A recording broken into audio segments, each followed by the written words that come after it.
అనేక రకాల కేంద్ర ప్రభుత్వం నుంచి నిధులు తీసుకొచ్చి కరీంనగర్ పార్లమెంట్ ను అభివృద్ధి చేసే ప్రయత్నం చేస్తున్నాం. రాబోయే రోజుల్లో ఇంకా నిధులు తీసుకొస్తాం, ఇంకా అభివృద్ధి చేస్తాం. కరీంనగర్ కార్పొరేషన్ ఈ 37 డివిజన్ సంబంధించి ఇక్కడ బీజేపీ గెలవదన్నారు. బీజేపీ గెలుచుడు చాలా ఇంపాసిబుల్ అన్నారు. ఇది కళ్ళలో కూడా జరగదని చెప్పన్నారు. అటువంటి పరిస్థితుల్లో ఈ డివిజన్ లో కార్పొరేటర్ గా చంద్రని గెలిపించారు.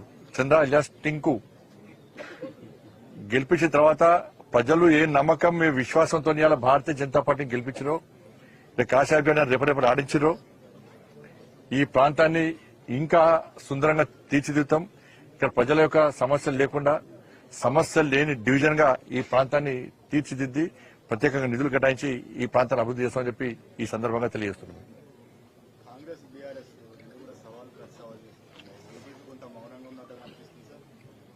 మా మౌనమైందో ప్రజలకు తెలుసు.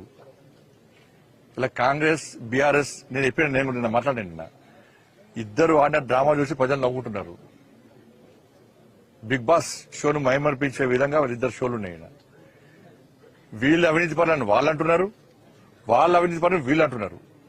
వీళ్ళు వాళ్ళ గురించి ప్రూవ్ చేస్తున్నారు, వాళ్ళు వీళ్ళ మీద ఆధారంగా ప్రూవ్ చేయలేకపోతున్నారు.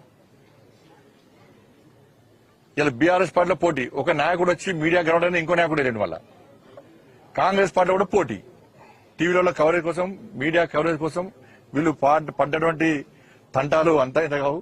ప్రజలు వీళ్ళ డ్రామాలు చూసి నవ్వుకున్నారు తప్ప శభాష్ అని ఈ పార్టీని ఆ పార్టీని అన్నదక్కలేదు. ఎందుకంటే రెండు అవినీతి పార్టీలే, వాళ్ళ బండారం వాళ్ళే బయటపెట్టుకుంటారు. మీరు అవినీతి పార్టీ అంటే మీరు అవినీతి పార్టీలు, మీరు అవినీతి పార్టీ. దీని ద్వారా ప్రజలకు స్పష్టమైంది ఏంది, ఈ రెండు కూడా అవినీతి పార్టీలే. ఈ రెండు పార్టీలు కూడా ఎలిమినేషన్ ఇచ్చారు, బిగ్ బాస్ ఇచ్చినట్టు. ఇవాళ డబుల్ ఇంజన్ సర్కార్ రావాలి, తెలంగాణ రాష్ట్రం నీతి నిజాయితీవంతమైన పాలన సాగాలంటే, నిధులు రావాలంటే, అభివృద్ధి చెందాలంటే ఈసారి బీజేపీకి అవకాశం ఇద్దాం, డబుల్ ఇంజన్ సర్కార్ రావాలని చెప్పి ప్రజలందరూ మా వైపు ఉన్నారు. కాబట్టి ప్రజలు ఆ షోను చూసి ఎంజాయ్ చేస్తున్నారు. కాబట్టి మేము కూడా దాన్ని డిస్టర్బ్ చేద్దానికి మేము కూడా చూస్తూ ఎంజాయ్ చేసినాం. మేము కూడా ఆ షో చూసి, బిగ్ బాస్ షో చూసి. కాబట్టి వాళ్ళ నిజాయితీ ఏదో అర్థమైంది. ఇవాళ రాష్ట్ర ముఖ్యమంత్రి ప్రశ్నిస్తున్నాను నేను. బీఆర్ఎస్ పార్టీ అధికారంలో ఉన్నప్పుడు, కాంగ్రెస్ పార్టీ అధికారం రాకముందు ఎన్నికల సమయంలో ఇదే రాష్ట్ర ముఖ్యమంత్రి గారు బీఆర్ఎస్ పార్టీ అవినీతి పాల్పడ్డది అని చెప్పి ఊకదంపుడు ఉపన్యాసం రాష్ట్ర ముఖ్యమంత్రి గారు ఇచ్చారు, మంత్రులు ఇచ్చారు. బీఆర్ఎస్ పార్టీ పాల్పడ్డ ఒక్క అవినీతి మేము బయటకు వస్తలేదు. నాకు అర్థం కాలే. ఒక్క అవినీతి, ఫోన్ ట్యాపింగ్ పొట్టు చేసిండ్రు. భార్యాభర్త నిన్నగాక మొన్న స్పీచ్ ఇచ్చిన ముఖ్యమంత్రి గారు భార్యాభర్తల ఫోన్లు కూడా విన్నారు అన్నారు. ఇవాళ ఆ సిట్టు విచారణ, ఫోన్ ట్యాపింగ్ సంబంధించి సిట్టు విచారణ ఏ విధంగా ఉందంటే టీవీ సీరియల్లకే సాగుతూనే ఉన్నది. వందల మందిని, వేల మందిని పిలుస్తున్నారు, విచారణ అంటున్నారు, టీవీలలో వస్తున్నది. మీరు విచారణ గిన్ని రోజుల నుంచి విచారణ చేసి గిన్ని వందల మందిని పిలిచి మీరు సాధించింది ఏంది? ఇంకెన్ని రోజులు విచారణ సాగిస్తారు? ఇది ఎన్ని రోజులు విచారణ సాగిస్తారు? ఇంత జరిగిన విచారణలో ఏం బయటపడ్డది? అప్పుడున్నటువంటి కాంగ్రెస్ పార్టీ, బీఆర్ఎస్ పార్టీ ఎమ్మెల్యేలు, అప్పుడున్న బీఆర్ఎస్ పార్టీ ఎమ్మెల్యేలు కూడా కేసీఆర్ కలిసి ఒప్పించి, సార్ నా ఏరియాలో ఫలానా నాయకుడు నన్ను ఇబ్బంది పెడుతున్నాడు, ఆయన కూడా ఫోన్ మనం వినాలని చెప్తే ఆ వ్యక్తులు ఫోన్ ట్యాపింగ్ జరిగింది. ఎమ్మెల్యేలు కూడా ఫోన్ ట్యాపింగ్ పాల్పడ్డారు, బీఆర్ఎస్ పార్టీ ఎమ్మెల్యేలు. ఇంత తతంగం జరిగింది. ముఖ్యమంత్రి గారే ఫోన్ ట్యాపింగ్ జరిగింది అంటున్నారు, ఆయన ఫోనే విన్నారంటున్నారు. మరి అటువంటి ముఖ్యమంత్రి గారు ఈ ఫోన్ ట్యాపింగ్ విషయంలో ఎందుకు శ్రద్ధ వహిస్తలేరు? ఇంకా ఎన్ని వేల మందిని పిలుస్తారు? ఎన్ని రోజులు ఈ సీరియల్ కొనసాగిస్తారు? దీని సమాప్తం ఎప్పుడు? మీరు ఎప్పుడు కేసులు బుక్ చేస్తారు? ఎప్పుడు ఛార్జ్ షీట్ చేస్తారు? ఎప్పుడు నిందితులను అరెస్ట్ చేస్తారు? ఛార్జ్ షీట్ వేస్తారా? అసలు ముఖ్యమంత్రి గారు చెప్పాలి, ఫోన్ ట్యాపింగ్ విషయంలో మీరు వేసిన సిట్టు దానికి నిబద్ధత ఉందా? ఫస్ట్ అధికారులు మంచోళ్లే, కానీ అధికారులు ఫ్రీడమ్ ఇస్తలేరు.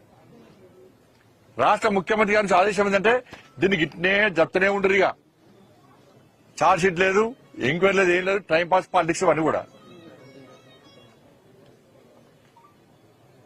దాని మీద రాష్ట్ర ముఖ్యమంత్రి స్పందించాలి. ఇలా ఇద్దరి మధ్యలో match fixing. Bharatiya Janata party strength అవుతున్నది.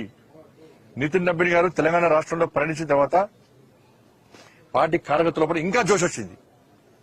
కార్యకర్తల సమావేశాలు పూర్తిసార్లు సక్సెస్ అయినాయి రామచంద్ర గారి నేతృత్వంలో. కాబట్టి భారతీయ జనతా పార్టీ చాప కింద నీళ్ళ పైకి వస్తున్నది. కాబట్టి భారతీయ జనతా పార్టీ రానియద్దని చెప్పి ఈ రెండు పార్టీలు కుమ్మక్కై ఈ డ్రామా నడుతున్నారు. మీ డ్రామాలను ప్రజలు గమనించారు, గుర్తించారు. మీ డ్రామాలు ఇక సాగని విషయాన్ని గుర్తించుకోవాలి. సీఎం గారు కూడా నితిన్ నబీన్ పర్యటన పైన కొన్ని కామెంట్లు చేశారు. మంత్రులు కూడా కామెంట్లు చేస్తూ బీజేపీ అధికారంలోకి రావడం కళా తెలంగాణలో పెద్ద పెద్ద ఆశలు ఉన్నాయని చెప్పేసి కొన్ని కామెంట్ చేస్తారు. కాంగ్రెస్ పార్టీ దుబ్బాకలో డిపాజిట్ రాలే. కాంగ్రెస్ పార్టీకి దుబ్బాక ఎన్నికలు ఉప ఎన్నికల్లో డిపాజిట్ రాలే. హుజాబాద్ ఉప ఎన్నికల్లో డిపాజిట్ రాలే కాంగ్రెస్ పార్టీకి. మునుగోడు ఎన్నికల్లో ఉప ఎన్నికల్లో కాంగ్రెస్ పార్టీ డిపాజిట్ రాలే. హైదరాబాద్ లో 2 గెలిచింది. కరీంనగర్ గత కార్పొరేషన్ ఒక్కరికి గెలవలే. వరంగల్ గత కార్పొరేషన్ ఒక్కరికి గెలవలే. మీకు క్యాడర్ లేదు, గెలిచే కెపాసిటీ లేదు. అధికారికి వచ్చిన లేదా?